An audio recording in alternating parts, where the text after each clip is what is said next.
Good morning, everybody. Welcome to Untapped Book Club, episode 4. Uh-oh, what did I press? Yay, there we go. Hello. Hi, everyone. Forgive the background music. There's a lot of coughing going around in the house. I'm sorry. Hang on, let me turn off studio mode. So, welcome. I'm so happy that we've got everybody online early today, and hopefully with no technical issues. I was just about to say no technical issues, and then Tika's image I'm just sorry. gone. So hopefully we can continue today, right? The rest of the day with no technical issues. Oh my god, I really need to find a new position to sit in my house. I can't sit right next to the toilet. Everyone's going into the toilet. Okay, so we've got 10 minutes, 15 minutes of reading time. Okay, so for everyone who has just joined us, I have shared the link for the grid scale website. Okay, I'm gonna just share it again on Twitch.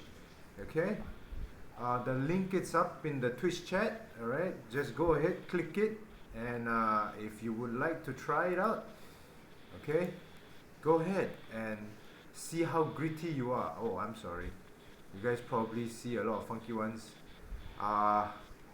So I'm just gonna do my grit test now and see how gritty I am, right? I've just done mine. Apparently, it's only 10 questions, so it's not a very lengthy questionnaire to go to begin with. So, if anyone is on the live stream right now can want to take the questionnaire with us, I think, yeah, they should. Yeah, I'm going through it. It's like 10 questions. Okay lah, not too bad lah. You know, when you read it in the book, right, it feels like so long. Yeah. Presentation is everything. Yeah, man. Okay, get my score. Oh my god, my gritty score is 4.09. Wow.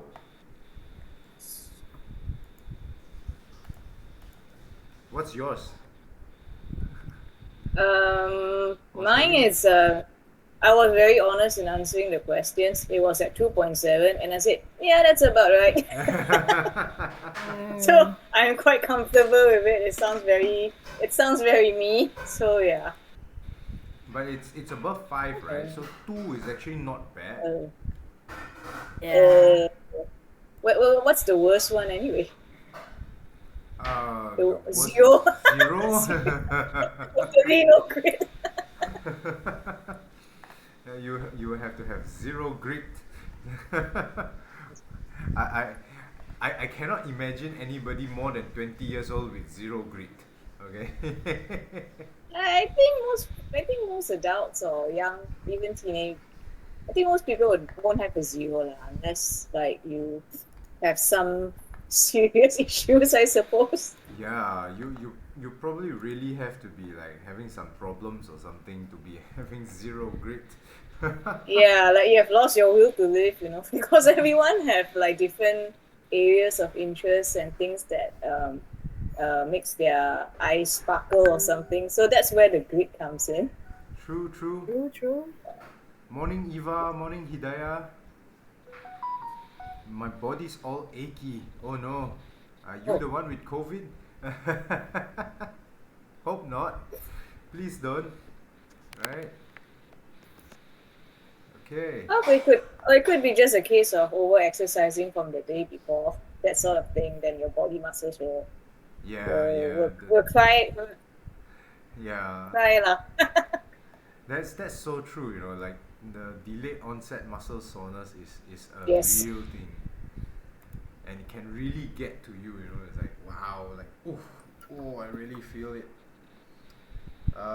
So yeah guys, if you guys want to like ping me with some questions, I'm sorry I didn't manage to ask you guys about your questions yesterday. So if you guys have read the book and have some questions that you would like to ask, you can either send it to me via WhatsApp now, or just ask me throughout the session later, okay? I think I sent mine through a WhatsApp. Okay, great. Let me just check. Yeah. Uh, mana.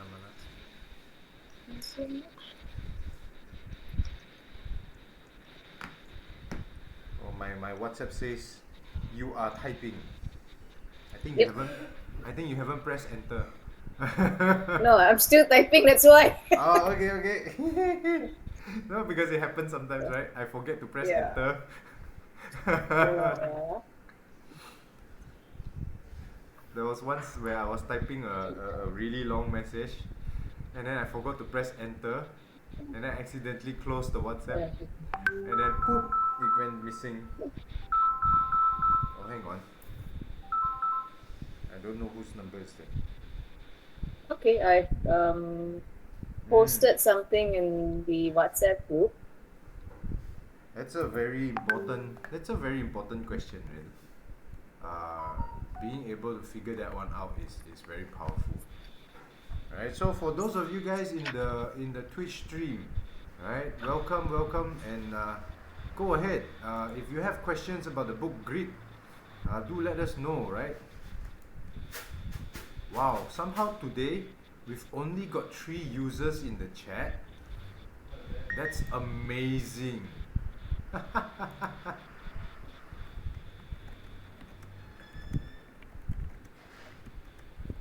Well, I'm not watching it on Twitch, so I can't see the who's engaging in the channel at the moment.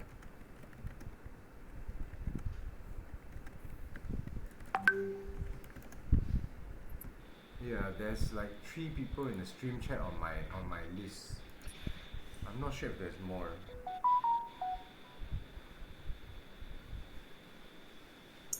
Hi Dizzy. Oh, I'm Dizzy. Oh, okay. I'm sorry. Text too small. Font size too small. I read it as something else. Okay, so yeah, we've got about 8 more minutes of reading time if you guys want to continue reading the book. I think today's chapter is kind of short, but as what Ray asked in the group, I think it's gonna need a lot of clarifications later, and there's a lot of examples that we can go through. So I think that's the part that's gonna be really fun. Yeah, I think the main gist of chapter 4 is on the, at least what I think, it's the goal hierarchy, how you set Goal the goals. setting. Yeah, the goal setting part of it. Yeah, I think So that was fun yeah. though. When reading it, it was fun. Sorry, continue. Yeah, applying it will be a different ball game altogether. Mm-hmm. Yep. But there are actually very good examples in this chapter, and I find it particularly relatable because of that one who happens to be a cartoonist. I think it was Bob, if I'm not mistaken. Bob Gettleman, the journalist. No, that's Jeffery Yeah, Gettleman. there's a journalist, and then there's a Robert Mankoff, I think. yeah.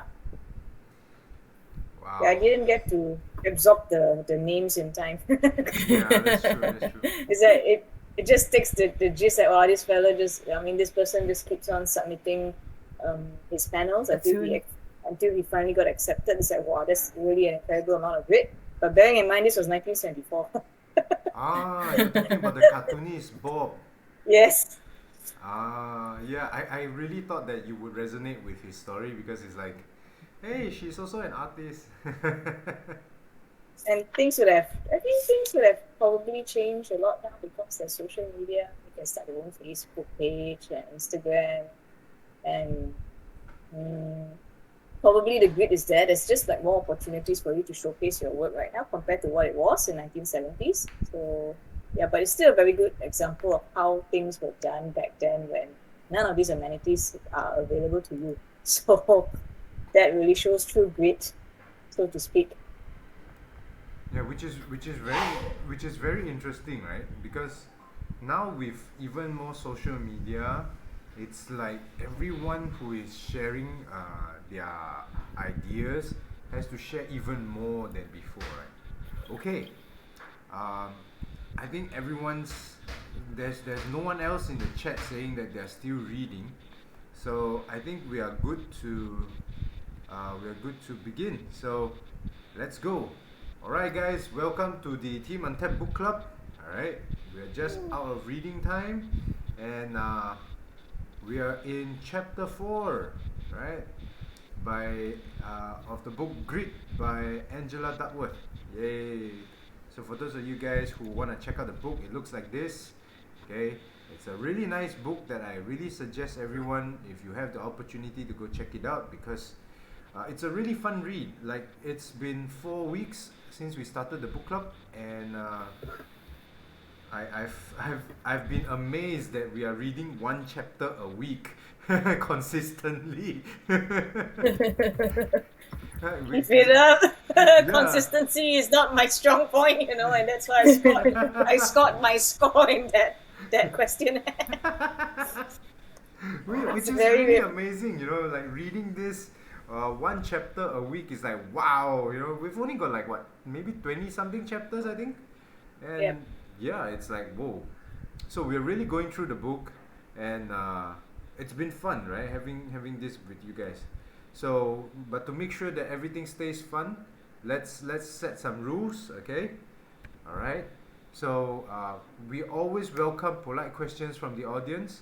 All right. Keyword being polite, and questions from the audience. Go ahead and ask us in our Twitch stream, or you can post those questions later in our YouTube comments, and we'll try to answer them the next time we get online. Okay. Rule number 2: discussions maybe, in fact, from our prior experience, are usually deep and can come from any angle. So always be open to receive ideas from everyone, as many people as you can, right? And the last one: examples usually come from personal experiences.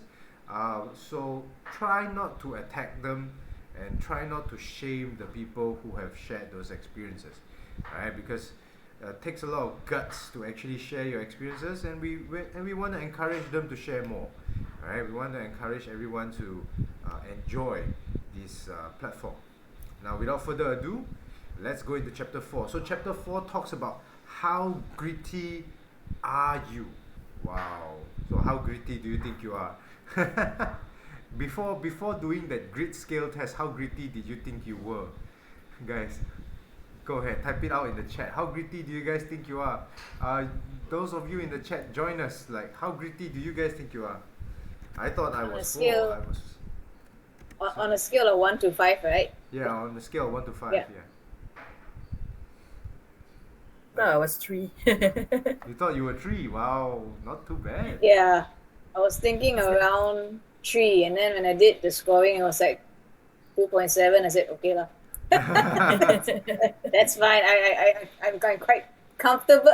I'm comfortable with that, yet a little bit uncomfortable as to like push it up a little bit, or there's some areas to improve on or to work on.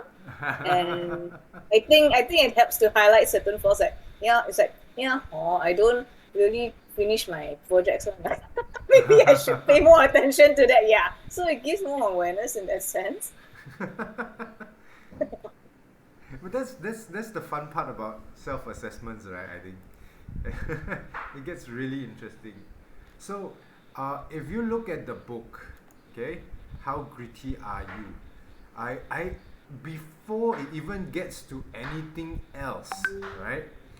There is this sentence at the end of the first section, okay, by who was the one who said this? Who was the? That's quite. Yes. An entrepreneur. She didn't say the name. Okay. So this guy said this, right? It is doing what you love, but not just falling in love, staying in love. So that's something that I really think is a highlight of this chapter. Not just falling in love, but staying in love. To be able to determine how gritty a person actually is. What do you guys think of that statement that was mentioned?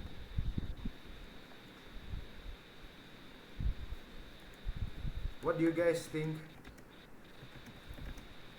of grit in relation to staying in love?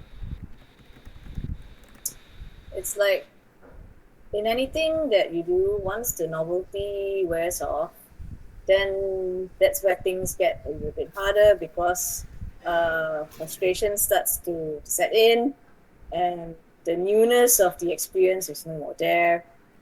You start questioning whether is this like, what are you doing and why am I doing this? So I guess the staying part, or the better word would be sustaining, plays the biggest. It's the 99% perspiration to the 1% of inspiration in whatever that you wish to pursue. That's true. Tika, what do you Yeah. think? I think the part where sometimes when you are so into your project, like for example, right, and then you met the challenges, then you get down because it's not what you Yes. expected.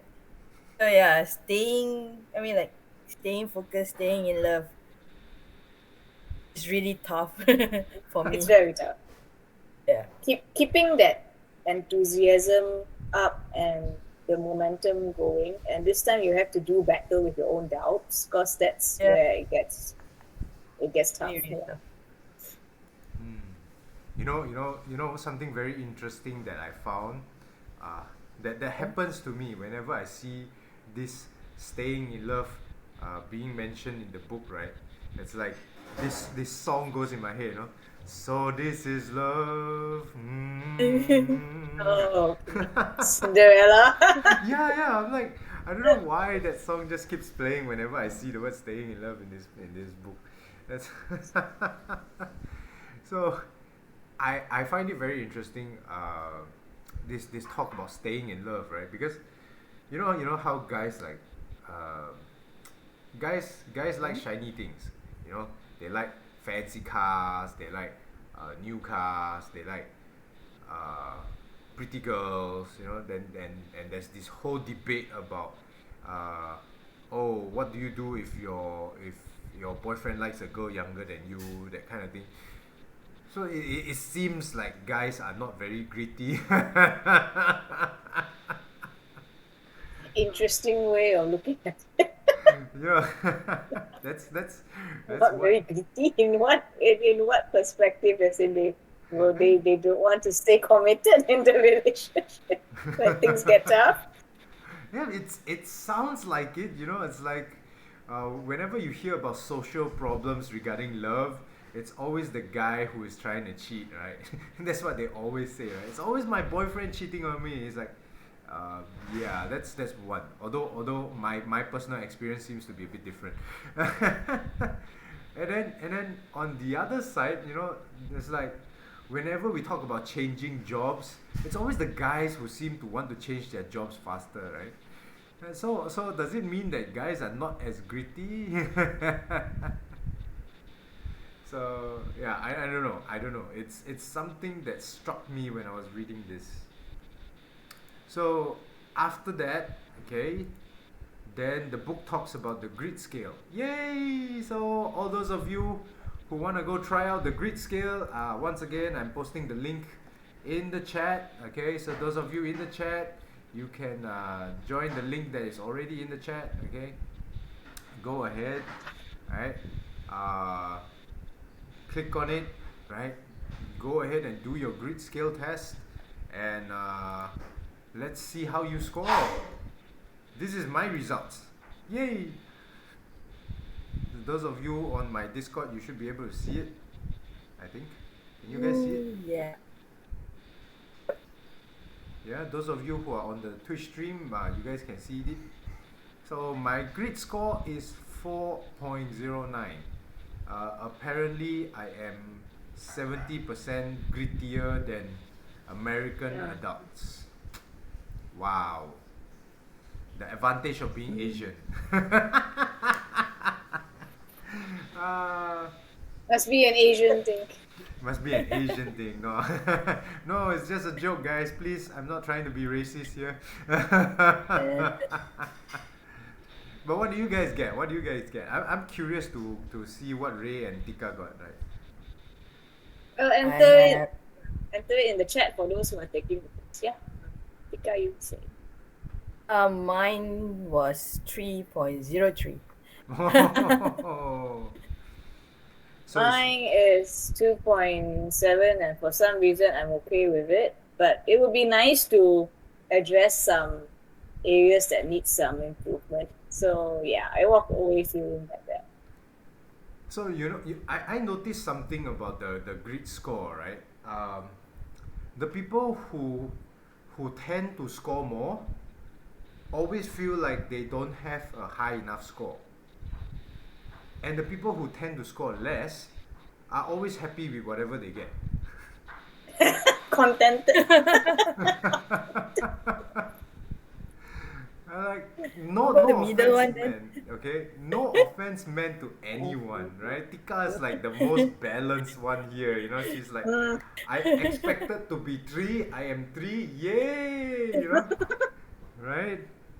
But Kenji is like, I expected to be 4, I am 4.09. Damn, why didn't I get 4.5? What? Yeah, and then Ray is like, I expected to get 3, but I got like 2.7, and I think that's fine, you know. So,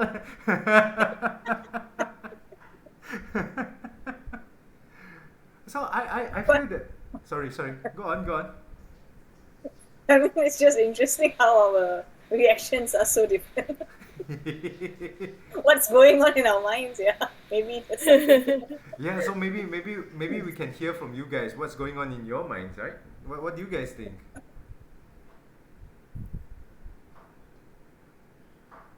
Being the S, right? Yeah, let's hear from the middle ground first. Come, Tika. I'm like questioning myself also because there are some be like, like the question 2, I'll be like, did I like give up easily or did I not give up easily? Because there are things like if you base on a certain project, yes, I do give up easily. But in project that I really like, I mean like really focus on, like for example, the 21 km project, right? Oh I yeah. still feel like, yeah, I still feel like there are setbacks, but I don't think I give up that easily. It's just that, keep going on.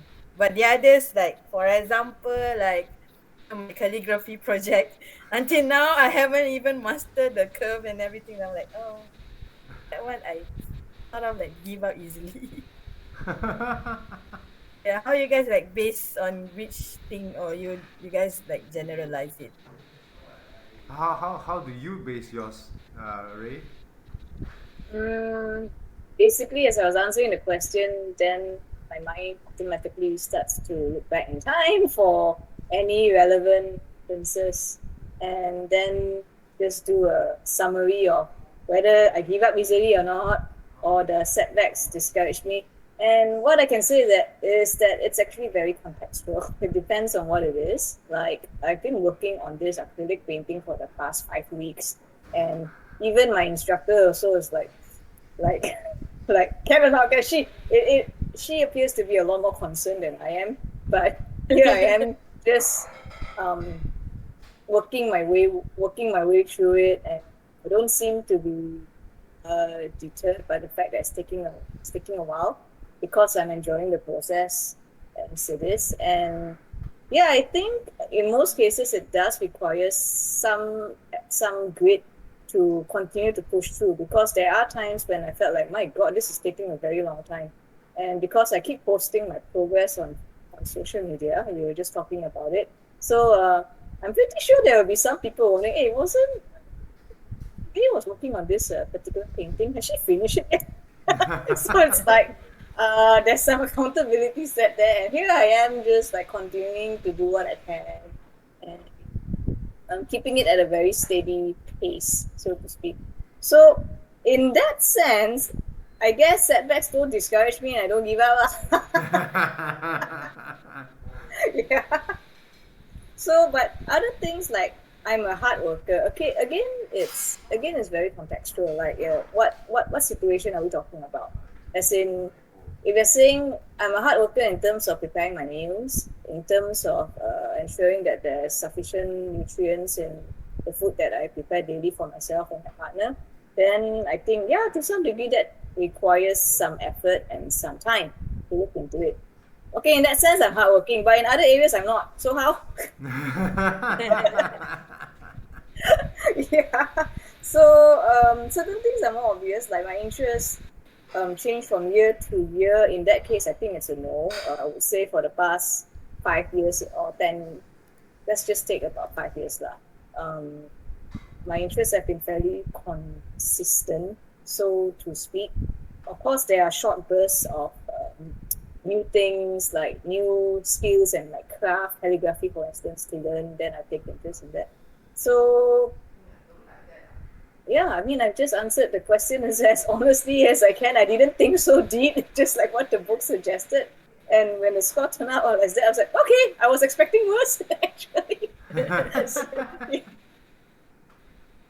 Which is kind of true, right? I when I was answering the questions, like there was a question that says, where is this? Where is it? Where is it? There we go. Setbacks don't discourage me. I don't give up easily.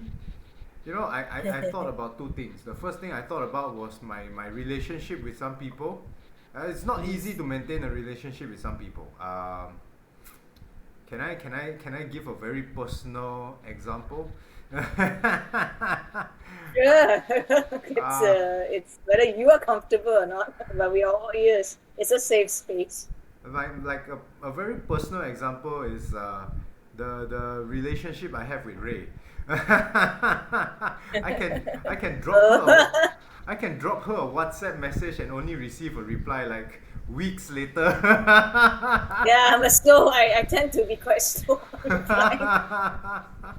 Right, and then I was like, okay, you know, that's perfectly fine, you know, I'm okay with that. And then a few weeks later I go like, hey Ray, I'm just here to remind you to reply to my message. Trust me, I really do have a bad habit of certain messages that okay, I'll answer later, then I forget. Right, I mean it's no big deal. I know you're busy, and you know there's probably a lot going through your phone. My WhatsApp message probably gets kicked down a lot, so yeah, that's okay, you know. But at the same time, right, there's one major setback that affects me every single day. All right, it's called waking up and getting out of bed. I think that's very relatable to everyone. Yeah. So I I just like to sleep. yeah, I can like, you know, get up like what, 10, get up at like what, 11 sometimes. And then but it's like when I compare that, and then you know, like I've got a friend that I've not met in a while, and she stays like all the way in Ampang, and then she goes like, hey, you free right now, let's go catch up for coffee. Okay, I'm coming. So the traffic jam is not a setback that will discourage me, but getting out of bed is. So how am I gonna answer this? I'm not sure, right? So I just took like maybe 4 or 5 examples, and I just took the average. So that's how I answered the grit scale. But from my observations, right, like this grit scale, people who tend to be grittier, okay, also somehow seem to want to score higher on the grit scale. And people who are not so gritty, they are okay with scoring slightly lower on the grit scale. They're okay. The difference doesn't affect them as much. It makes it very interesting, you know, like I'm sorry, is my background very noisy? No, No, you're fine. okay. Okay, that's cool. So, makes it very interesting to note that maybe if that person is not so gritty, they don't get affected by the grit scale so much. You know, it's just another test. But for the persons who are very gritty, it's like I want a score in every test. Maybe it's just a case of kiasuism, you know. Yeah, I think Like that's that, the word I'm looking for. Yeah. and some people just don't care. It's like if I were to ask Vulcan, which is my partner, he was like just do lah. It doesn't really matter what he scores as long as he do it. I mean, I guess certain people they are more of the practical, and instead they don't like to be judged, but not say judged, measured by numbers when they know themselves solidly that they will do. They don't give up. Setbacks don't don't deter them easily, and say, yeah, give me whatever score. I know who I am. You know. I Yeah. guess there are those kind of people as well. True, which is very interesting. Because, right, after the grit scale, okay, Angela Duckworth talks about grit being able to change, which is I don't know how you guys feel about this, but I think grit being able to change is very powerful because like we notice, right, the people who score slightly lower on the grit scale, they're like, oh, my grit level is very low lah, but it's okay. And then the people who score very high on the grit scale is like, no, I want to Wanna get go higher? better. Sorry. I want to go higher. Yeah, I want to go better. I want to go higher. So it's like, so these people who, grit can change. So does that mean that the people who are already very high in grit are going to get higher, and then the people who are very low in grit are going to get lower? Is that what that means?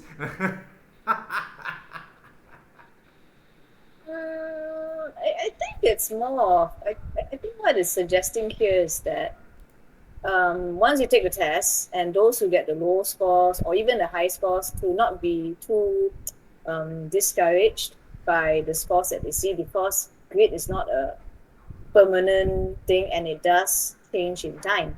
So like the gritness level that I had definitely a good 5 years ago when I had that all-consuming goal of wanting to perform on stage. At that time, my grit was probably bursting through the ceilings. But for now, because I don't have that goal in mind, and neither is there any event in the horizon, so my grit will fall lower.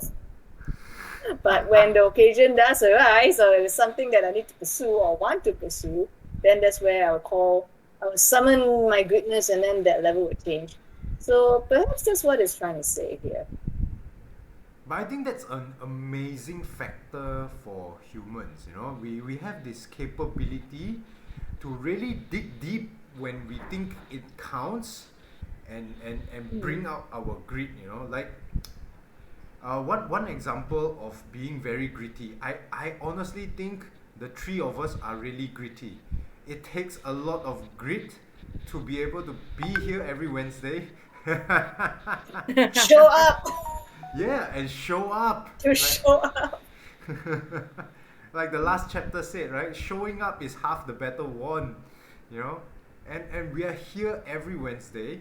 Not just here, we go through so many technical issues at the beginning. Do you remember? Like Yeah. No sound. Cannot connect. Poor connection. no video, no this, no that. It's like wow, and we're here. So we should give ourselves a big round of applause, man. Right? Thanks, Hidayah. Later. Yeah, we greet. Go and celebrate with some bagels. No, the thing is, Nell's Bagels are not open for the rest of the week because they are having an event. Oh wow! Right. Yeah, so they're preparing for an event, but yeah, we can always go There there are next other week. places. Yeah, we can always go there next week. All right, so I really think that grit can change, and it's a human quality to change grit, right? I've seen an example of grit in Ray. Ray's still doing the acrylic painting. Like I saw her work in progress, and it was really amazing. I personally think it's amazing. Don't ask me to do a piece of artwork that lasts more than 5 hours, okay? I'll be bored to shit. 5 weeks. 5 weeks. Even my instructors are sweating already. So you can't tell us that you have no grit, my friend. Either that or it's a case of, like you're saying, how do you sustain or how do you stay in love? Apparently there are strategies on how you can continue, long after the novelty has worn off and the excitement is gone. I mean, come on, you're married to Vulcan and you're still married to Vulcan. Yeah, that's one. That's great. Yeah, Right? we both has great, yeah. And I've seen Atika have a lot of grit, right? She used to be a lot bigger, right? I don't think she could fit in that Discord frame, which she fits in right now. I'm sorry. That one you blame the camera lah. Kenji is taking personal pot shots at everyone today. I'm so sorry. But it's true. I really seen her pull through the workouts. When she fell off a box, right? Hidayah says that Atika's not that big. When she tried to run 3 km and she actually hurt her leg and she continued running. So I can really see that grit in her, right? I think Kenji generally has a lot of grit, right? So I don't think I need to explain more. Macam, yes. So yeah, I really think it's a human nature thing. Okay, which brings us to the next part of passion and perseverance, the Jeffery Gettleman story. I think Tika, would you like to talk about this story? Jeffrey is the philosophy guy, right? Oh, No, Jeffrey's that is he the journalist guy.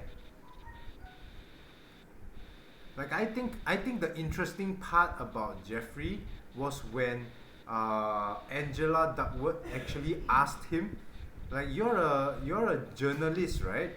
So what's your passion? If you can choose to be just a journalist anywhere or only live in East Africa, which would you choose? Right? What do you guys think Jeffrey would choose? He's a journalist. I honestly thought he would choose journalist. Ray? I think the answer is on the page. Yeah, So it's the just answer is, that I purposely scroll so that the answer couldn't be seen. his passion is to live and work in Africa, not so much of the Yeah, which is journalist thing, interesting, yeah. right? He didn't pick journalism. He picked living in East Africa. And if you look at the book, right, he says, look, journalism is a great fit for me. I've always gravitated towards writing. But he didn't only write. Right? Just now earlier, Ray mentioned that she thinks that she's 2.7 on the grit scale because she thinks that she can improve in terms of sticking to one goal, right, and not switching targets. But if you look at Jeff, right, okay, he's pretty solid with his passion. His passion was to live in East Africa. So if you look at what he did, right, he thought that it was journalism that was going to go it for him, okay, but he didn't stuck with journalism, right? He was like, he started with photojournalism, and then after that he actually became where was it? He actually became an Oxford professor or something. He went to Oxford, and then they were all like, are you sure you're gonna be in Oxford? And then after that he went to become a psychology apa tu? Psychology, what's the thing? He had a philosophy degree or something like that. And then after He that, took philosophy first, right? yeah, he took philosophy first, right? Yeah, there he is. He went to New York from Evanston, Illinois, right? And then he went up majoring in philosophy, and then after that he visited East Africa, and then he was like back in Cornell, and then he started taking Swahili, and then he go backpack around the world, and then he go back to East Africa. It's like no matter what, he goes back to East Africa. Right? And then after that, he was like, oh, okay, should I go into journalism? Maybe, maybe not, you know, that kind of thing. But ultimately, he knew that he was going back into East Africa. He knew he wanted to go back there. You know, when I read this part of the story, right, one of the funny things that went through my head was that, all these Kwailo, all like that one, they all always say that some exotic place in Africa or Asia is their spirit location, and then they always want to go back there. Like they go to Tibet, like they go to Philippines, like they go to Hawaii, or they go to like Africa, or they go to like the what desert is that called? That desert, the savannah, or they go all the way to Australia, and then I'm in the outback. It's my spirit location. I feel a connection with Steve Irwin. Okay. So I wondered, right? Is it really just a Matsale thing. Matsale thing? You know, is it just a Kwailo thing? You know, or do we Asians have something like that too? Or is it because, you know, we are being Asian, right? And then we go like, oh, this is my spirit location. And then your mom's like, spirit lego tawa, spirit.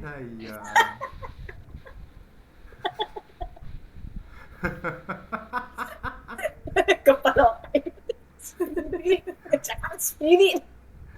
Or like, you know, the non Chinese one will maybe like, spirit apa kepala otak kau, you know? Siapa yang jampi anak aku ni, ha, you know? Right? And then or maybe the Indian's family one, that one is super epic lah. I used to have an Indian neighbor, and I hear them shouting at each other, and then I ask, hey, you okay? Is that your mom getting angry at something? Oh no, my mom's just asking me if I'm coming home for dinner.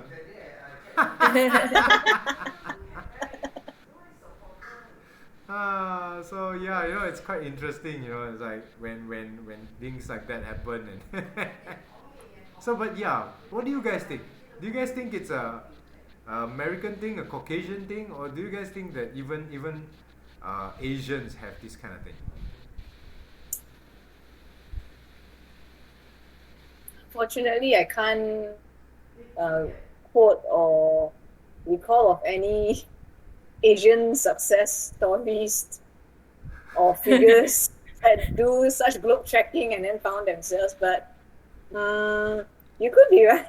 You could be right that we tend to see this kind of stories with Europeans, I suppose. Like in this case, Jap is one of them. And if you're familiar with the author Robert Greene, who wrote 48 Laws of Power, so apparently he too has a very similar kind of journey where he traveled all around the world, and he was a journalist, and he was told that he would not make a good journalist, and to a point where his parents started to get worried because they don't know what he's doing, because he starts taking odd jobs here and there. But lo and behold, it turns out that his heart was in writing after all. He's a best-selling author. Yep. And I think we're all familiar with Steve Jobs as well, who also did his fair share of funding. And it was him who said, we have to look back and connect all the dots together and it all makes sense one day, or something along those lines. So many makes sense in the end. Yeah, so many it's inherently in their culture. However, I won't dispute that it does work, because when you travel around and meet different people, you gain a lot of ideas and you get a better sense of identity of who you are and what you value, and probably that's where everything clicks at the end, the entire journey and experiences that you make. Yeah. So about Asian figures, I'm really not sure. Tika, do you have any examples? I can't think of anything. Right? Yeah. Like if we look at Asian examples of people who had this, oh, I think this is going to be my spirit location and I'm going to be here. The one that I think about the most will be Confucius, the Buddha. Oh dear. Oh wow. Okay. Like the most successful one, I think, is the Buddha. Yeah, he did travel, right? Right, he went walking everywhere and then he decided to sit down under a Bodhi tree and then everybody remembers that, right? That's the most. So I think that's only the. the sages did that. Right? I mean, if he was. Can you imagine if he was a Westerner?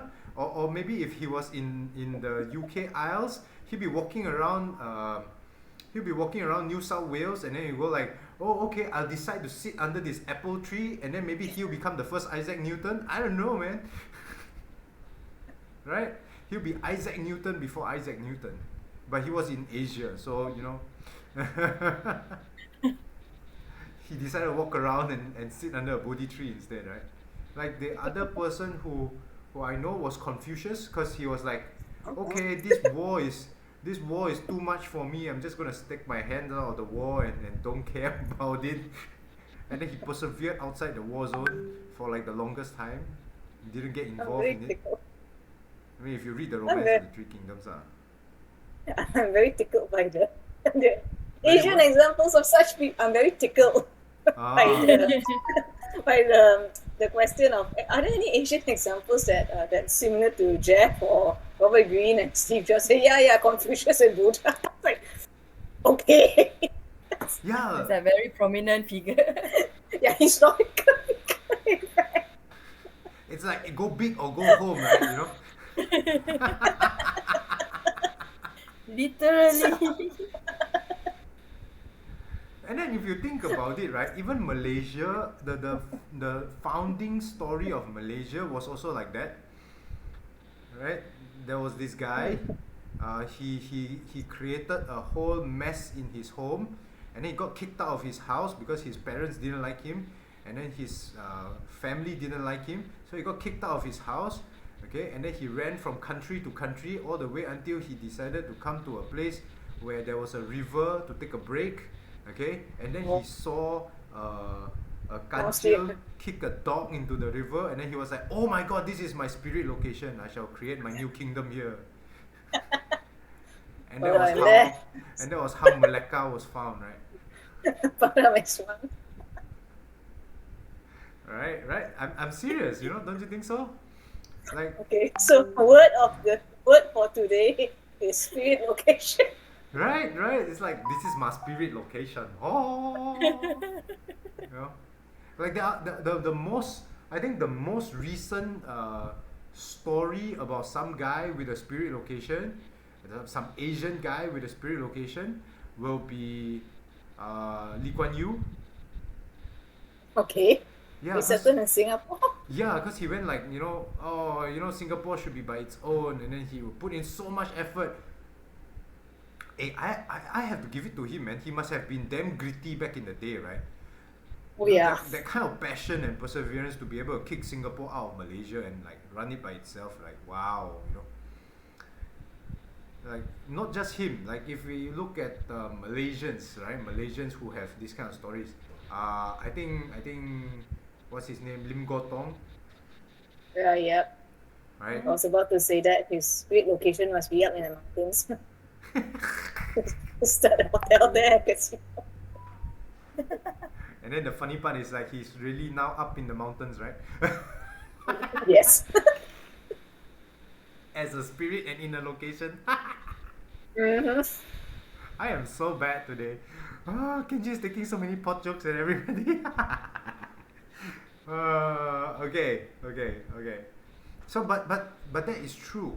And if you read the Jeffery Gettleman story and you read the part about passion and perseverance, I think one of the things that Angela Duckworth really brings out in this chapter is about a life philosophy or a higher level goal, you know. And if we all read the Simon Sinek Start With Why, right? So it really sounds like that why, you know, that person's why. This is my why. We're talking about my why now, you know. So my question is this: is a person's why a life philosophy or a higher level goal? Like if we look at the way Simon Sinek says it, right? It sounds more like a goal. It's like something you want to achieve, right? But if we look at the way Angela Duckworth writes this book, it looks more like a philosophy in life. Like in the Jeffery Gettleman story, he did like step A, step B, step C, step D, step E, step F, just to make sure that he was in East Africa as the bureau chief of the journalism or some shit like that. Right? So those aren't goals. Like his goal is not just to be in East Africa, but to be a philosopher, to be a journalist in East Africa. So it's like, is that just a goal? Is it just a target to hit, or is it a philosophy? You know, if we talk about Steve Jobs says his philosophy in life is to stay hungry, stay foolish. If we look at there was an example in the book of a pitcher. Where's the guy? Where's that guy? Where is that guy? Where's that pitcher guy? There. Tom Seaver. Right? When he retired in 1987, Kenji was born.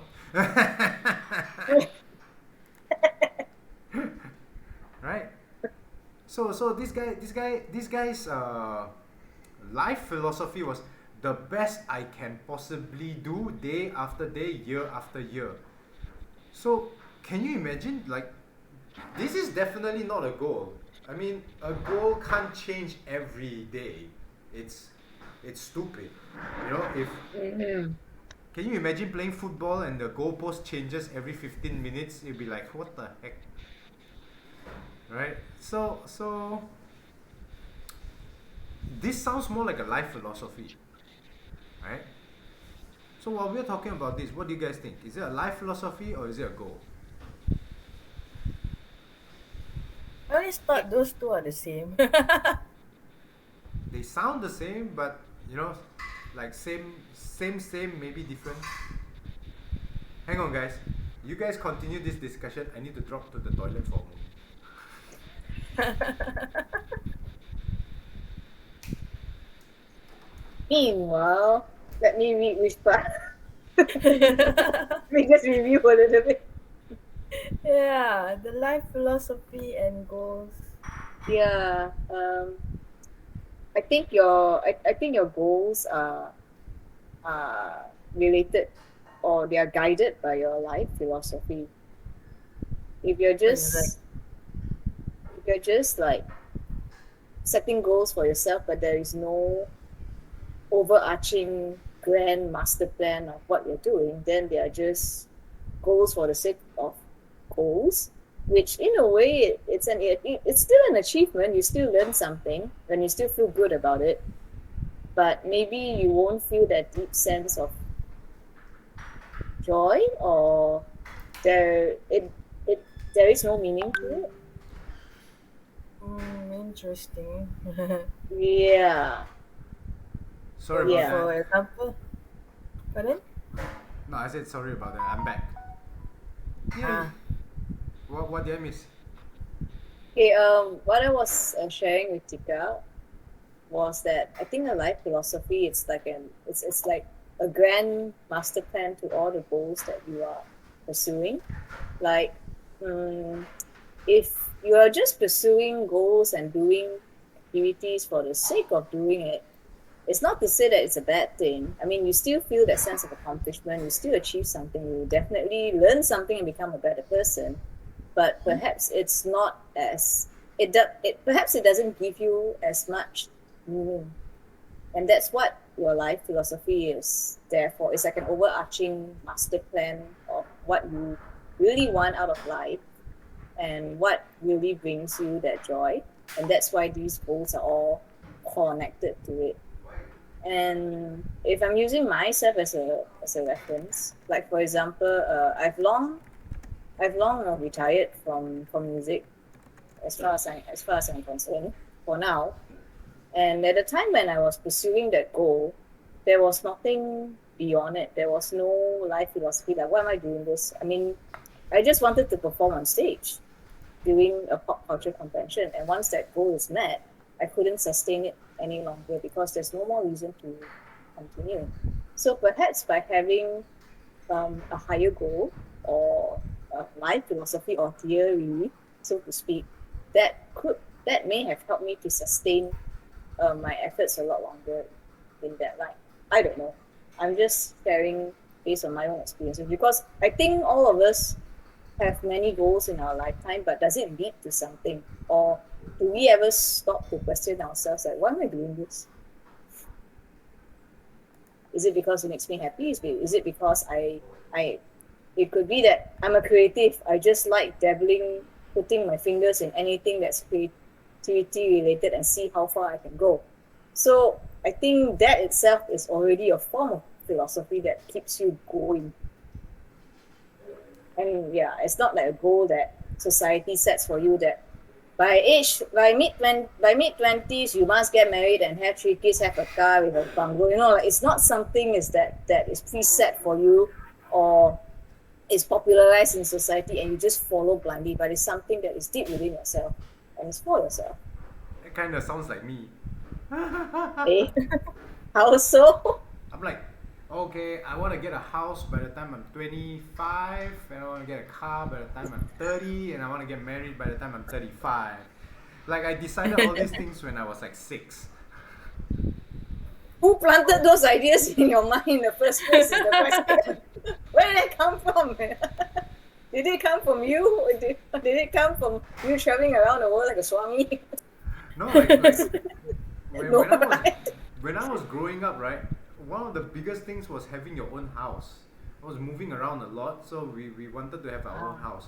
So at that time, I was like, oh no, I'm definitely gonna need to buy myself my own house by the time I'm 25, And then after that, as I thought about it, I was like, oh, in Malaysia, there's no public transport like Singapore. So, because we went to Singapore, right?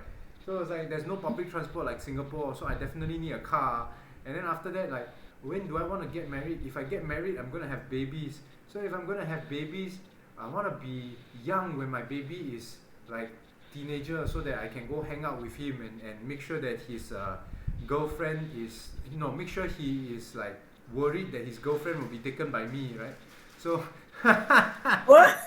Way too young to think about What? it. I didn't hear that. I didn't hear that. so yeah, but that was when I was like really young, right? I'm nowhere near those goals yet, right? Oh, Hidayah says that she planned to get married by 25 and a car when she was 23 and buy a house by 30 maybe. Oh, okay. So all of us sound like we have a goal. But yeah, that was me back then. I don't know about others, right?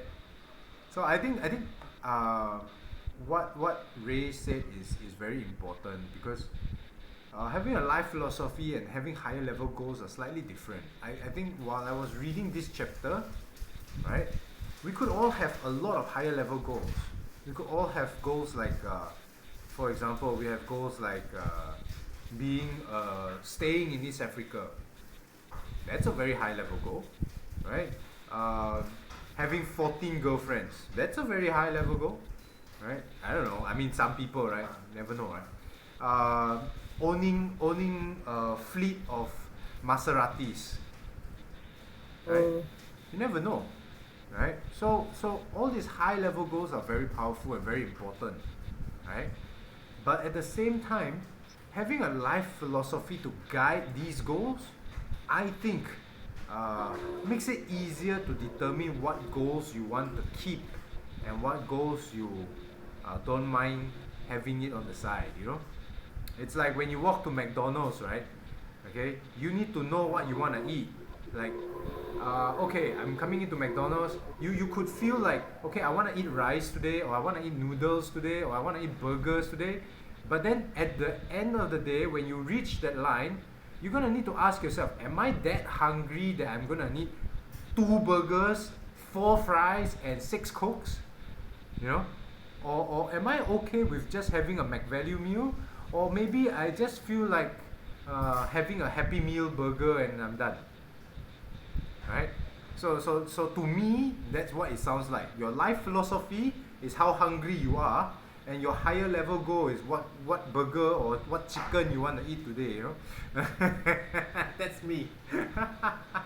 That's why I'm fat. Okay, that works. Oh, True. Tika, you want to say something? No, I was just thinking about my life philosophy. I think Is to eat as many I, burgers as you can in 5 seconds. no, Sounds more like that sounds more like a carnal desire to Kenji rather than a higher level goal. Well, their life philosophy could be carnal. I don't know. True. true. No, but like on a serious note, I think my life philosophy is like if it makes you happy, then go ahead and do it. I think, and then my life goal is fit. I guess currently. You know, when you mention this, I find this very special because to me, before today, I will come up to you and tell you, no, you cannot tell me that you want to be happy. That's too vague.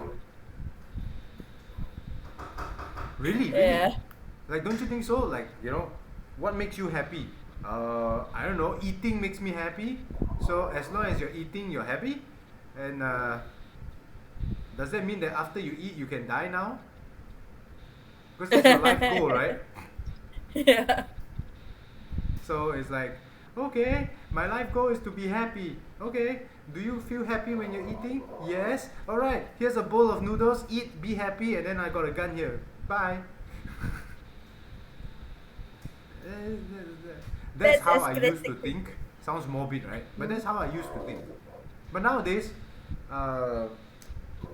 like after going through this discussion with everyone, I'm like, oh, actually, when she says she wants to be happy, she most likely have a definition of what it means to be happy. There are certain things that she wants to have when she says that she wants to be happy. So maybe I should just shut up and hear what she wants for being happy, right? You know. So yeah. Oh, Hidayah says my goal is to have a big closet with nice. Is it nice cloth or nice clothes, Daya? And one whole room with all the CDs. I used to have that goal. Oh, okay.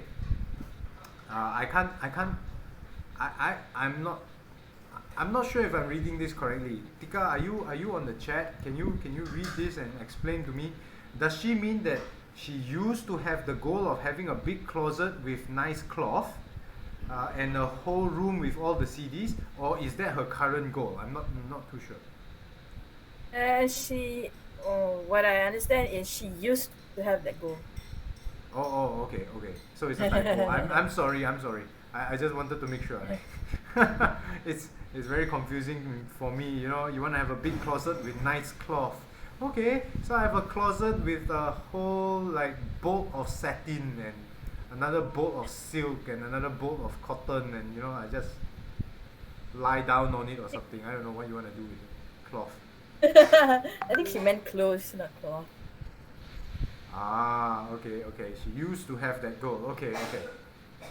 Yeah, but I think it is amazing if somebody has a life goal of collecting a closet with cloth. Can you imagine you have a whole closet full of kain buruk or something?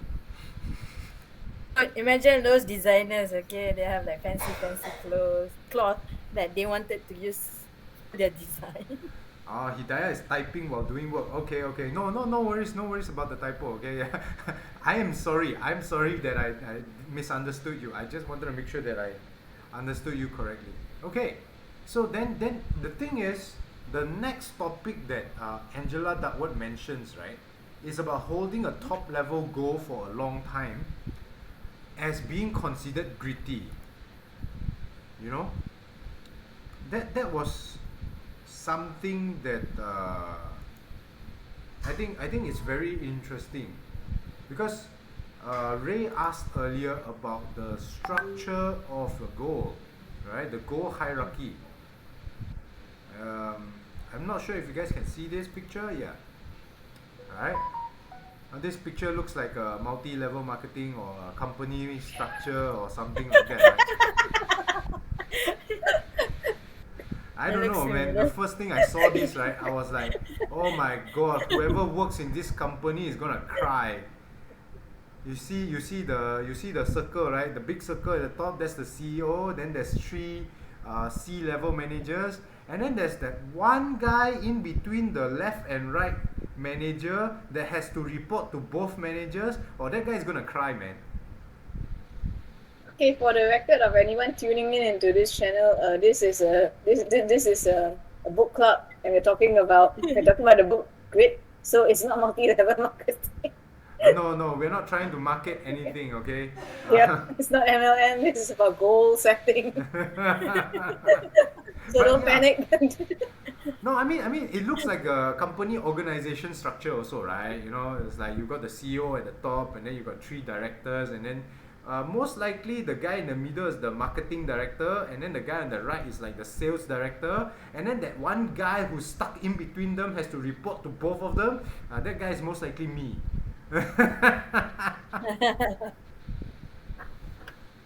Kasihan that guy where he has to report to two directors. You know how sad that's gonna be?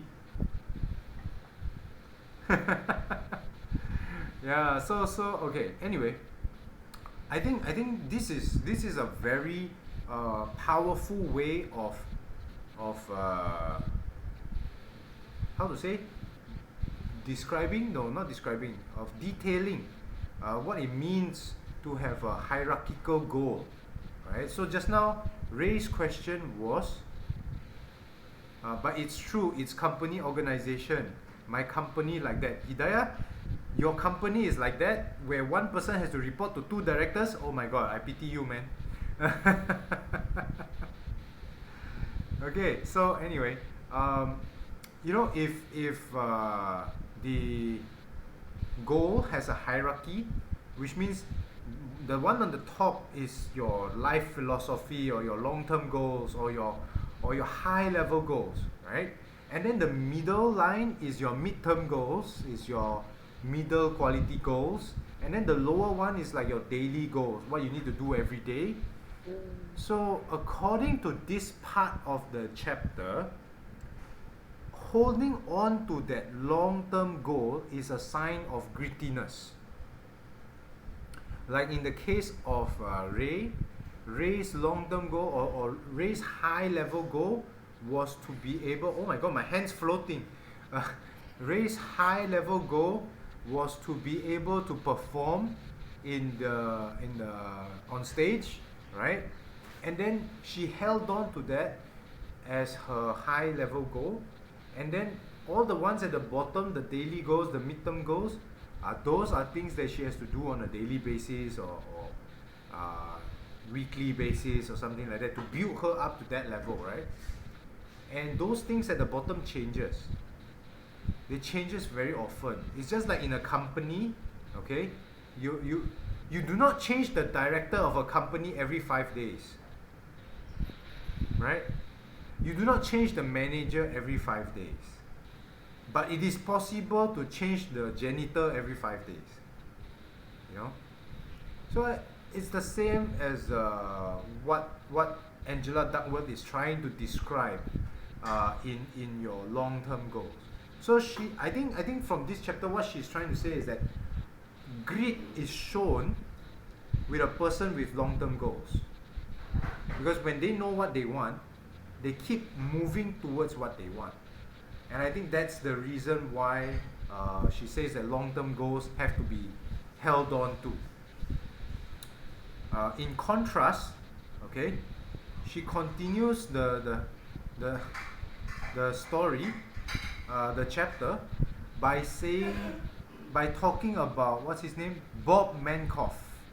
Wow, that's a name, man. Bob Mankoff.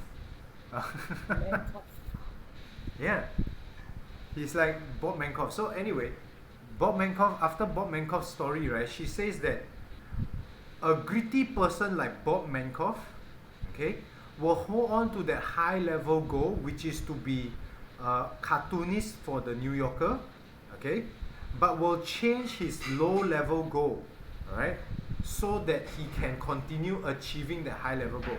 So that's the thing where I find it very, very powerful. So a gritty person is not just a person who is like, okay, I want to do this, right? And just does the same thing over and over again. But he will try different ways to get to that same goal. Different daily tasks to get to the same goal. That's what I see she means from the Bob Mankoff story as well as from this illustration. Okay, but I want to hear from you guys. What do you guys think about holding a top level goal for a long time? Ray, what do you think? Since you like the Bob Mankoff story, right? Mm-hmm. The top level goal, well, the question is about what I think about holding a top level goal as a sign of grittiness. Is that the question? Yeah, for a long time as a sign of grittiness. What do you think? Is it worth holding a top level goal for a long time? Is it easy? Do we hold one or do we hold many? And do you think that it is important to do like what Bob Mankoff did? I think it's important to have one, so to keep the fire burning, so to speak, and to get you to wake up every morning and overcome whatever setbacks that are thrown your way. If not, you will eventually lose momentum if you don't have that as a guide to let you know, like, hey, you got to do this because I have that and I really want to achieve that. Like in this case, Bob is like has this dog-headedness and determination to get his comic published in the New Yorker. So he just did whatever it takes to get there. And I think by having a top level goal like that, it also keeps yourself very focused and simplifies a lot of your life. Because a lot of things that you'll be doing on a daily basis, you don't have to think anymore and say, oh, what am I supposed to do today? I had to plan my activity for this week. But you know that you have that goal looming there. It's so important to you that every single day you must do that particular task and build yourself up to that level. So if you're asking me whether yes, if it's important, the answer to me is definitely a yes. Keeps you very focused. It's a reason for you to get out of bed. And when setbacks come in, it's there as a reminder. It's not if taking myself as an example, I don't really have a very clear top level goal for now as far as being a creative is concerned. So that's why it's very hard for me to be consistent, to sit down to illustrate or do drawings every day, because there is no goal there. So I just draw whenever it's convenient. So that already makes a difference. When you do have a goal, it gives you a direction and it gives you a purpose and the discipline to sit down and do it. So yeah, and while having that and the question of having that goal as a form of grit, to some degree, yes, because at some point when we face so many setbacks, in my experience, there's always this tendency tendency to want to modify your goal to suit your convenience or to suit whatever setbacks that you're facing. Like, for example, you might want to stretch the goal a bit, or you might want to lower the target a little bit. But most importantly, I think it's okay to do all of that as long as you don't completely give up on the goal. So to maintain that and to stick to it does require a certain degree of grittiness when you think about it. Wow, I think that is really, really the essence of holding a top level goal, I think. Yeah, because I do experience moments when I would just want to change my goal because it's too hard for me, it's like it's getting too long. The 6 years already, why not just make it easier? So to actually stick to that goal and not change it and unwaveringly just work towards it, yes, in that sense, it does require some grit. I completely agree, right? My goal is to be able to hit diamond in my Amway business, right? I know we just said the disclaimer, this is not an MLM speech. But yeah, I that's my goal, right? And I try my best to do all sorts of different things to get there. One example of that was on a daily life, you go through a lot of ups and downs. Yesterday was an example of a very roller coaster day for me. I had issues with my car, I had issues with people, I had issues with my health, all sorts of issues, right? But at the end of the day, I still decided that because this was my top level goal, there are things that I still need to do on a daily basis, so I just pulled them off. I still went out to do the necessary groundwork that is important to build trust with people. There's, so all those things, do the necessary groundwork to maintain my health, all those things that are important for me to achieve my goal. Yeah, I still need to do. So that's what I see. Tika, what do you think?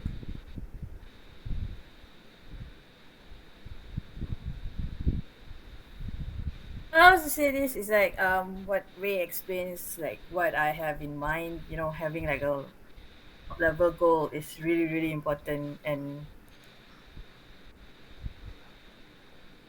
somehow I get dizzy right now. So I think that's something very powerful, right? And to make sure, like what Ray said, right? To make sure that we can hold on to that main goal, okay? Warren Buffett actually shared something in the book, right? Where he shared something to his pilot. Remember, he shared something to his pilot. He said, "You can't be just wanting to fly me everywhere every day for the rest of your life, right? That's not your life goal, right?" And then the pilot was like, "Yeah, that's not my life goal." And then he was like, "So what I need you to do is to go sit down, write down 25 things that you want to do in life, the main goals in your life, okay? And then after that, go and do some soul searching and select the 5 that's the most important to you, okay? Very good. So those 5 are important. Ignore the rest because they are not so important to you. You don't have time for everything." That's what Warren Buffett said, right? And that, to match with your question, Ray, about the hierarchy of goals, I think that is a very good illustration of the hierarchy of goals. Because when we sit down and we talk about the things that we want in life, it is highly possible to come up with 100 things that I want to do before I die. Right? But distilling those 100 things to the top 5, now that creates a hierarchy of which one is more important to you, right? And from that hierarchy, okay, finding the common purpose and placing the goals where they need to be, streamlining them so that you can only fit 5, becomes what is most important to you, right? And that allows you to really zero in, or like home in to the fact that, hey, this is important to me, and this is what I want to do, and this is what I want to achieve, So I really think that Warren Buffett's suggestion is a very, very good one, and something that We all do it. Yeah, something we all can consider. Have you ever tried it? Have you guys ever tried You it? mean this pilot and the common purpose activity that's suggested? Yeah. I haven't tried it, but I want to. So We should all do it actually. I tried it once in 2018, okay, and that allowed me to achieve the highest results in my Amway business at that time. Right, so I really think that it's a very powerful tool to cut away all the noise and make us focus. Right? What do you guys think about it? Tika, what do you think about it? I think it's like you say, it's a powerful tool because, like, for example, right now, right, I have like few projects that I wanted to do, but I don't have like I'm not sure which one to focus on to. For example, like my fitness. I want to do like a boot camp. I want to do like a calligraphy project. I want to do this. I want to do that. Right. But having like, I mean, like when Warren Buffett said, like you just list down everything and like focus on 5, and then the rest like you ignore. don't focus on that. Don't even think about it. I think it's much more easier for you to focus on your main goals.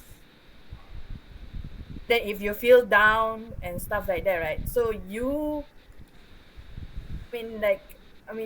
you said earlier, I mean, like you already know what's your goal is. So die also you need to do it. Saying it like that. Yeah, I think I that's want true. to add to that. It's like I guess that's where your life philosophy sort of comes in as well. Like as you are picking out the goals from that list, then with your life philosophy, it will also help to guide which one is it that you should prioritize because you will recognize from your list that there are some goals that you die you do it, don't do it, so it doesn't matter. Yeah. So it's part of the filtering process as you pick up the really important ones that matter to you the most. So I think that is, I agree with Ray, because that forms that common purpose, right? That life philosophy forms that common purpose for your goals, so that they are all aligned towards one direction, right? For example, if we were to look at the hierarchy picture again, okay, and you imagine that as a company, all right, can you imagine if all those people in the company, they don't have the same goal, the company is not going to be able to go very far, right? So I really find that life philosophy thing, you know what, maybe I should have a sit down session with the people in my Amway team and really talk about life philosophy now. I think you should, yeah, like have a coffee with them or bagel them, and then Someone's really, have a open, open, casual discussion, non-judging way about what everyone's life philosophy is. I think you can learn a lot from each other. It yeah. I, helps you all to bond a lot better as well because it's a very personal thing to share your life philosophy, and you'll be surprised that I think a lot of people don't even have. And I'm saying that because I'm not sure what's mine. To be really honest, I have a life philosophy, so that's something that I would like to take a session. Yeah, that's actually cool. meditate on, reflect. Yeah, That's cool. I think that's a really good idea. Hey, I got new ideas. Okay. that's the purpose of the book club. And I mean, that's Okay. the purpose of it. It's to find. I mean, okay, maybe if you were to ask me like, why did I join? Why am I interested in joining the book club other than exchanging thoughts and learning from different perspectives? It's also to find myself when you think about it and identify like what are my values and who am I. So it's actually part of this self-discovery process. So I joined this session. So maybe that's my life philosophy, or maybe that's one of my higher level goals, so to speak. Maybe it's a common purpose that you have with your goals up there. Yeah. Mm. Okay, we've almost come to the end of our time, and we've almost come to the end of the chapter. Yay! We managed to finish on time. All right. So the last bit of the chapter talks about passion and perseverance again. Okay. And I really find this research by Catherine Cox to be very interesting. She says that the persistence of motive is very important. Right? The ability to persist on your goal, your motive, is very important to her. Apparently, she says that there are two indicators. What Catherine Cox did was she took all these geniuses and she separated them by IQ level, and she found out that all these geniuses, so-called geniuses, yes, they have slightly higher IQ level, which is about 130, but anything more than 130, right, doesn't make a difference, because the people who are the most successful and the least successful in the genius group, okay, all are around 130 to 190, no difference for them. So what she says is the difference between the successful ones and the less successful ones is the degree to which they work with distant objects in view, active preparation for later life, and working towards a definite goal.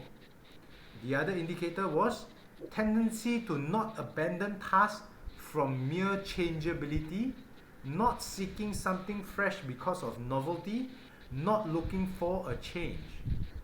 So she puts this as passion. She says that, like at the beginning of the book club today, I mentioned, right? So guys always look for prettier girls. Guys always look for newer cars, prettier cars, or things like that, right?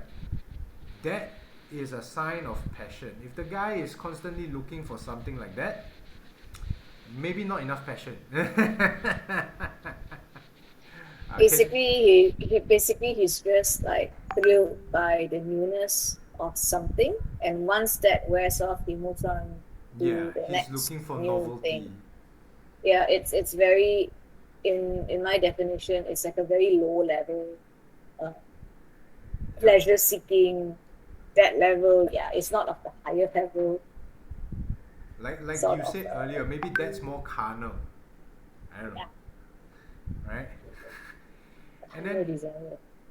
the other one that they talk about was the degree to which they work with the distant objects in view. That means they work with long-term goals instead of the day-to-day goals, right? Active preparation for later life and working towards that definite goal. So these two things are what they phrase as passion, and the other two that are phrased as perseverance are very interesting.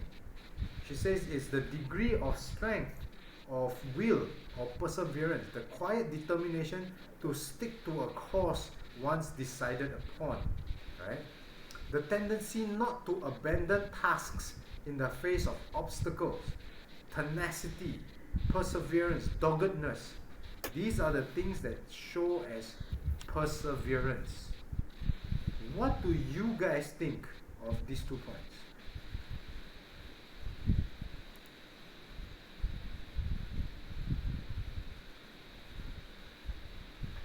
Wow, we reached a very deep part of the book. I think it's like it's very hard to apply. but easy to read and have it written on paper.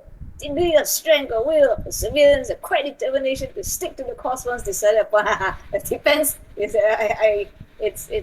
in theory, yes, but in practicality, depending on what is it that you're pursuing, when things are really, really tough. Yep. Maybe this is good as a reminder when things are tough.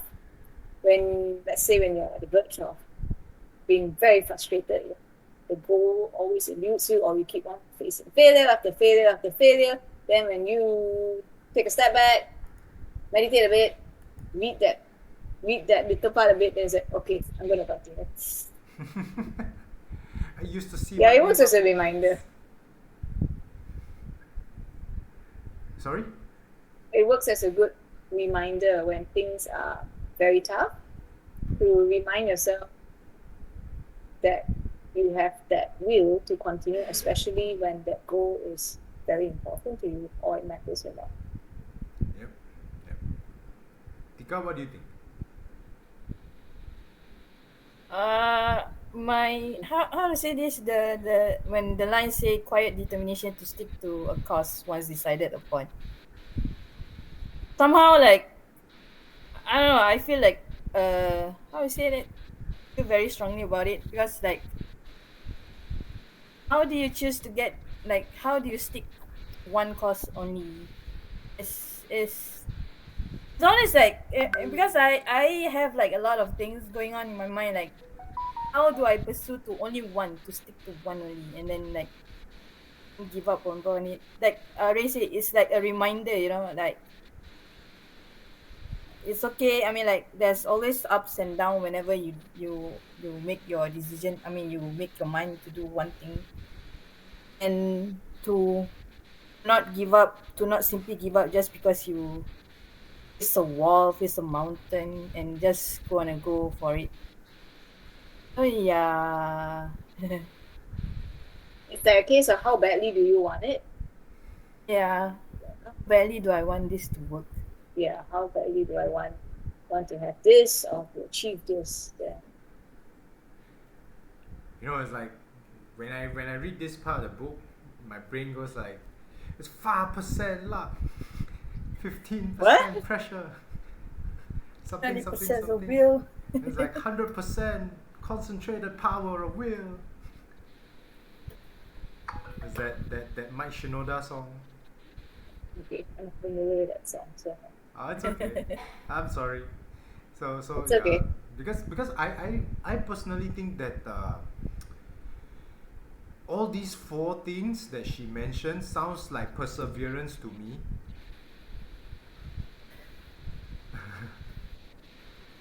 Like working towards a definite goal sounds like perseverance to me. Uh, Tendency not to abandon tasks sounds like perseverance to me. And determination, yeah. Yeah. So I am curious, like, what makes this passion and what makes that determination, you know? Why do you guys Me, think so? I think to me it boils down to your character, your personality. What kind of person are you? Are you like really the stubborn type that will stick to doing something until it's finished? Um, and then it also depends on the nature of the task and the nature of the goal itself, and how you evaluate or perceive the goal comes down again to your beliefs and my philosophy. Like, for example, this is a very cute example. I'm working at events with my partner, and usually setup is normally setup for the props and tables whatsoever. It takes place the night before the event starts. So what happens is that there is this table, a circular one, where there's panels to it which you need to attach with, and there's magnets at the back, so it's supposed to stick to the side of the table frame.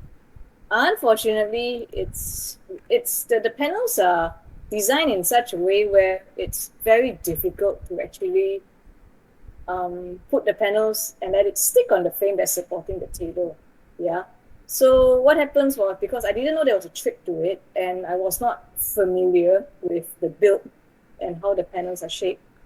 So at one point, after struggle, yeah, I sat down there. It was kind of hot. It was on the floor, and I was struggling to get those panels in. And then finally, I gave up. So in this case, I wasn't stubborn enough. In fact, I couldn't be bothered, and it was a task where I see as it's not that important to me. But in that situation, I literally gave up. Like, there was no grit, there was no determination. I was just frustrated and say, you know what? Forget this shit. Pardon my language. And finally, Balkan had to come. He came over and he fixed it instead. No, actually, So but I think that's a great example. You know, that's a really good example. Think about it this way, okay? You know, why grit needs both passion and perseverance? Why? Like I was always curious. I thought grit was just perseverance all my life. I always thought that grit was just perseverance. Okay? But when I heard your example just now, I think about it this way. If you are passionate about fixing panels, okay, you would definitely go Google and say, how the heck do I fix this panel? Because you're passionate about it. YouTube. You know? It's like, I love fixing panels. Different panels got different ways to fix, and all these things get me excited. I am so passionate about it. I'm gonna Google this, you know. And if you're perseverance enough, right? If you don't have passion, okay, but you got perseverance, you'll be like, okay, no matter what happens, I need this panel shoved inside there by this amount of time tomorrow. Okay, so I'm gonna do whatever it takes to shove this panel inside there, even if it means I'm gonna take duct tape and just tape it there. Oh, that if you put it in that way, then I believe I do have to perseverance, because I was at that point of just stuffing it in there. So the perseverance was there apparently, but the passion isn't. Yeah, I which is why I think Angela Duckworth's distillation of grit being passion and perseverance is so important. Because if you have passion but you don't have perseverance, okay, you will end up liking the thing and getting somebody else to fix it for you. But if you have perseverance and you don't have passion, you end up breaking the thing. Yes. You just like you don't care. I mean, yeah, you just as long as the task gets done, I don't care how it looks, whether it's broken, but as long as it gets done. Yeah, but the lack of care and passion is not there. Right. So I think that's a very important distinction. Like what Eva says in the chat, she says passion is the fire that keeps the drive and perseverance. It's not just doing for the sake of doing.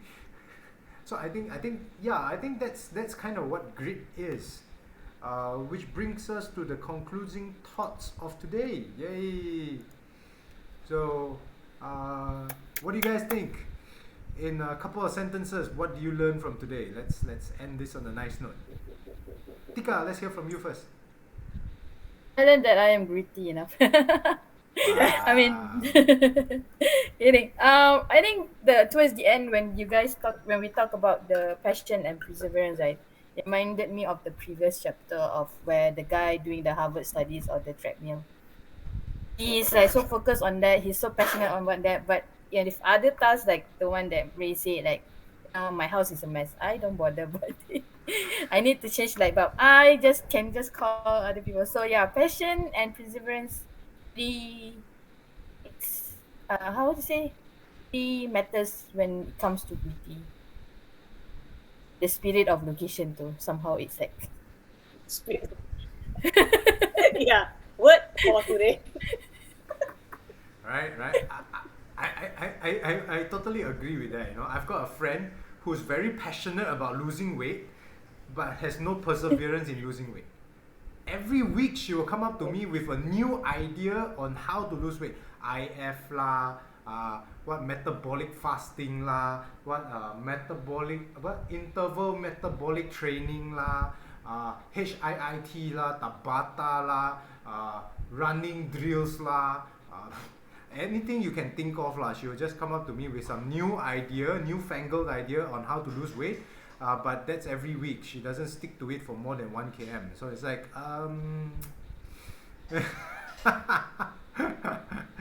So to read grit. Yeah, it's like, you need both passion and perseverance. You can't just have passion. And then on the other side, you have somebody who's like super high perseverance. Oh, I've also got a friend who has very high perseverance. The guy can do like 110 push-ups in a day. Okay? But has no passion in losing weight at all. I'm just doing it because you told me to do it, man. And then after 5 days, the guy just quits because his whole body is sore all over from doing too many. so yeah, it's like, yeah, you really need both. It's not just a one deal. That's what I learned today. Ray, what do you learn? Everything that was shared by Tika and yourself. I know I'm being lazy by saying that.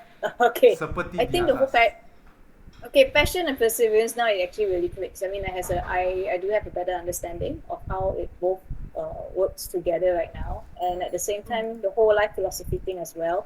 Like I know I have a life example living with me who appears to it's not so much passion for the work that he's doing. I think what's really driving him is his life. It's more of a life philosophy and his beliefs, to be really honest. Like, for example, I have work to do. I'm going to do this honest day's job. It's my work ethics that I do it well and do it honestly. But if you ask him, does he have a passion for it? The answer is no. I'm just doing it because it's work. And I'm just doing it for the best of my ability because I believe that I'm being paid to do this, so I have to do it well and have to execute it well. My clients to be happy. Yay! So I think that constitutes as life philosophy, so to speak. And I guess the final words is I'm not greedy enough, so yeah, I have to bump that up a little bit, perhaps to maybe a 3.5 or a 4 if I can, by recognizing which areas that I'm deficient in, like tendency to want to start new projects without finishing the previous ones and things like that. So yeah, this is a very good chapter. And word of the day, spirit location. That spirit location thing is epic lah, I tell you. Nice. I have to go and find mine. Where is it? Out there somewhere. And now I can travel again. be like, you ask these guys, they go like, oh, my spirit location is the toilet, especially when I'm sitting on it and smoking or some shit like that. What? Like, no. So, but yeah, I think that was great. So we've come to the end of today's session. Okay, so I would like to thank everyone who's on the chat. Thanks, guys. Thanks for joining us on stream. All right. Thank you, everyone. Thank See you you. guys. Good to see all of you. The chapter Computers next about week us. is going to be really, really exciting. Why? Two reasons. Number one, the chapter next week is going to be led by Ray. Yay! What? What? Wow, now this time I sit down to 3 already. Cannot just skim through. No worries, no worries. We're gonna all still be here. No worries, okay? I mean, we're just gonna let you be the one who comes up with all the questions of the chapter instead of me, right? Okay. So yeah. Okay, but it's good to get like feedback as well as into what will be highlighted, because understanding that we have time constraints, so we just pick like 3 of the main ones that everyone agrees with and we discuss about it. Yep. So that's one. And number 2, next week we will be talking about how to start changing your grid. So, because the chapter next week is, let's see what's the title of the chapter again. The title of the chapter next week is called Grid Grows. Grid grows. Ooh. Yeah, so. Grid grows. Grid grows. Sounds like a rap song. So I really think that it will be very interesting because Ray mentioned she wanted to find where she's deficient in her grid and improve it.